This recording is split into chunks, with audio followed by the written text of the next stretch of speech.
Assalamualaikum warahmatullahi wabarakatuh. Bismillahirrahmanirrahim. Alhamdulillahi rabbil alamin.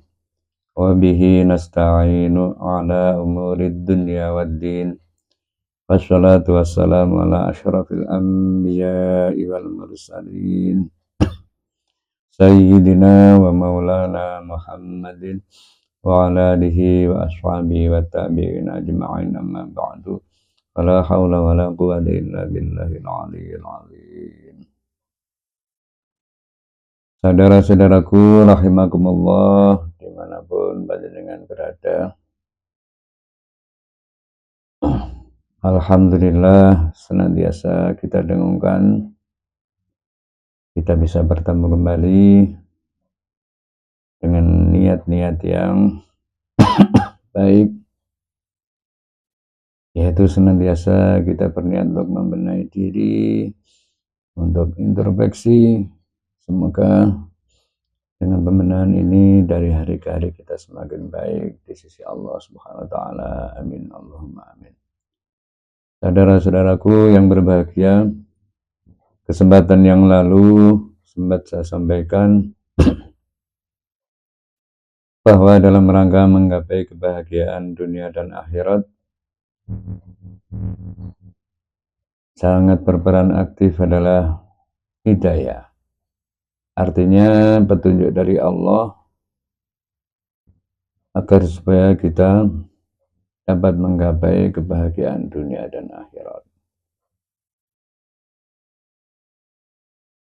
Bahkan setiap hari kita senantiasa memohon petunjuknya minimal 17 kali.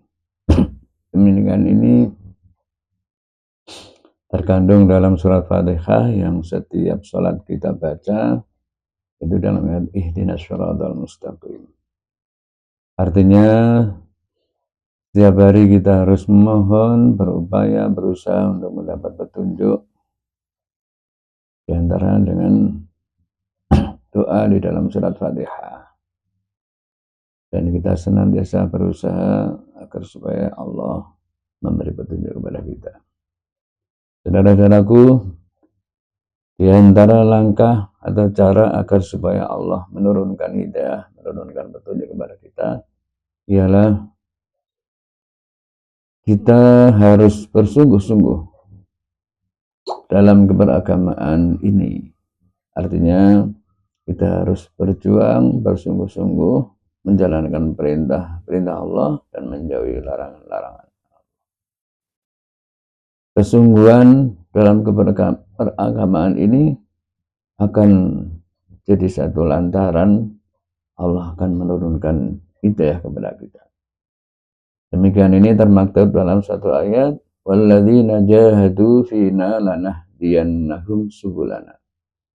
Orang-orang yang berjuang bersungguh-sungguh di dalam agama kami, maka sungguh kami akan senantiasa memberi petunjuk kepada mereka. Oleh karena itu, marilah kita senantiasa bersungguh-sungguh dalam menjalankan perintah Allah, menjauhi larangannya. Karena andaikan kita asal-asalan, abal-abalan dalam menjalankan perintah, na'udzubillah, apa yang kita jalankan boleh jadi tidak diterima di sisi Allah. Boleh jadi kita tidak mendapat balasan dari Allah. Na'udzubillah. Contoh misalnya jenis ibadah yang namanya puasa. Di satu hadis dikatakan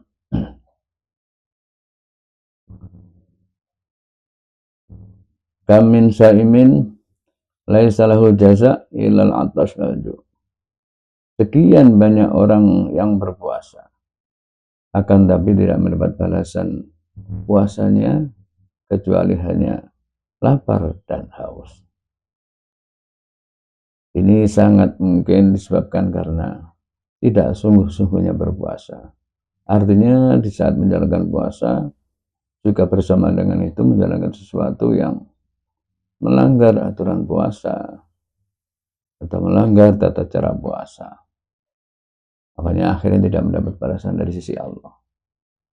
Atau yang lain misalnya membaca Quran. Di satu hadis juga dikatakan bahwa kam min qari'in wal Qur'anu yal'anu. Orang yang membaca Quran yang di antara harapannya adalah agar supaya mendapat syafaat dari Al-Quran. Akan tapi sekian banyak orang membaca Quran justru mendapat laknat. Na'udzubillah. Mendapat laknat dari Al-Quran.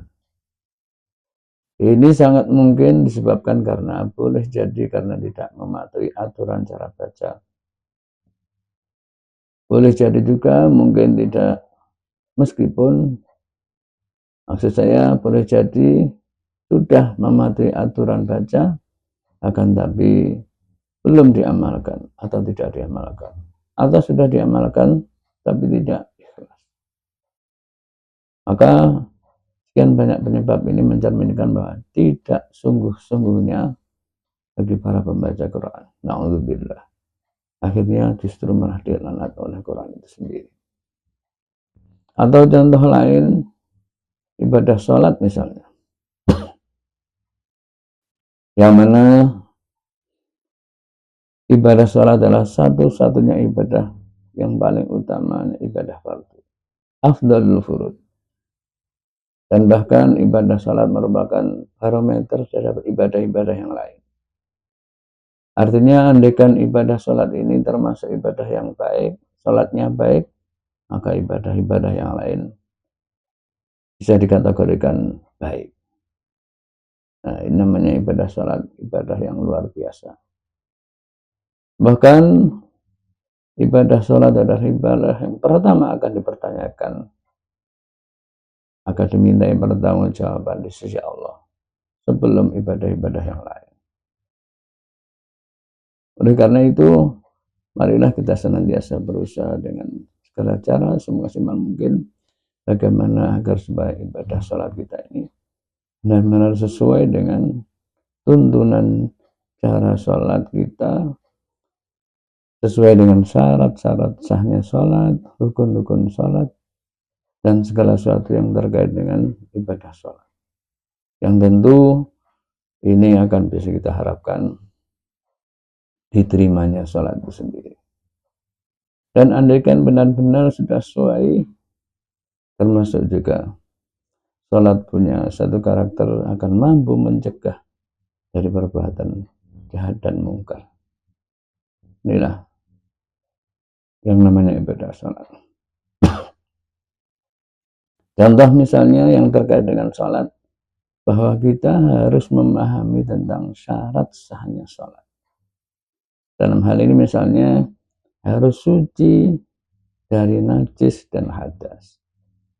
Atau kalau dalam hal najis, badan, pakaian, tempat harus suci.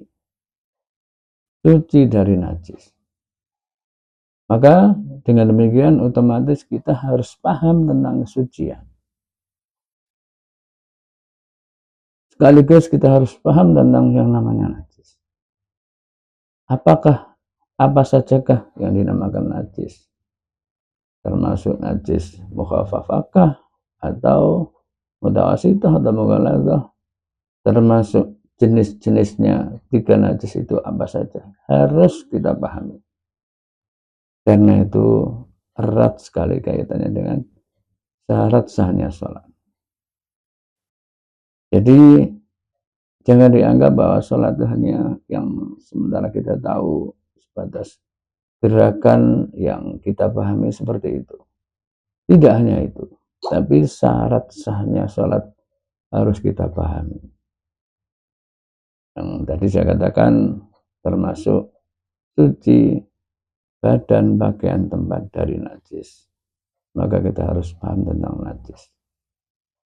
Atau misalnya rukun-rukun sholat, mulai dari berdiri, niat, baca Fatihah, dan seterusnya, itu harus kita pahami dan harus kita praktekkan dalam menjalankan sholat.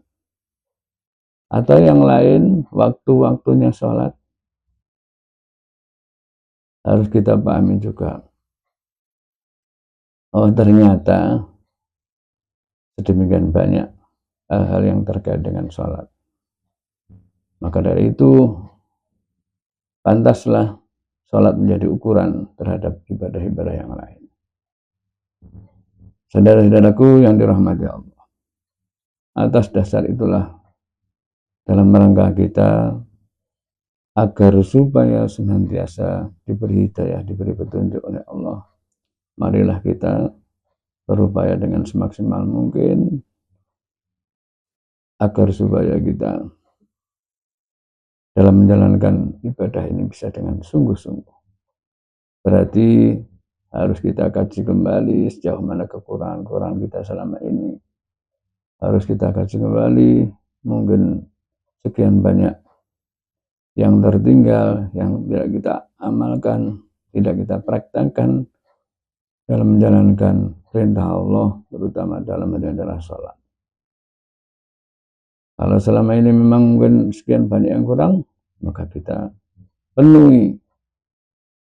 Dan kalau memang banyak yang tertinggal, maka sekali lagi kita kaji dan kita penuhi. Karena itu adalah satu langkah-langkah agar supaya kita benar-benar dikategorikan orang yang bersungguh-sungguh dalam menjalankan perintah Allah. Yang pada akhirnya sangat mungkin atau sangat bisa kita harapkan diterimanya sholat yang selama ini kita lakukan. Demikian harapan kita semua. Dan kita akan bisa membuktikan pahalanya di akhirat nanti. Yang akhirnya kita benar-benar termasuk golongan orang-orang yang beruntung. Demikian saudaraku, semoga sekelumit ini menjadi pencerahan kepada kita semua. Ya akhirnya kita diberi semangat. Dengan semangat ini akan muncul hidayah dari Allah. Akhirnya benar-benar kita digolongkan orang yang diridhoi Allah Subhanahu wa taala. Amin Allahumma amin. Assalamualaikum warahmatullahi wabarakatuh.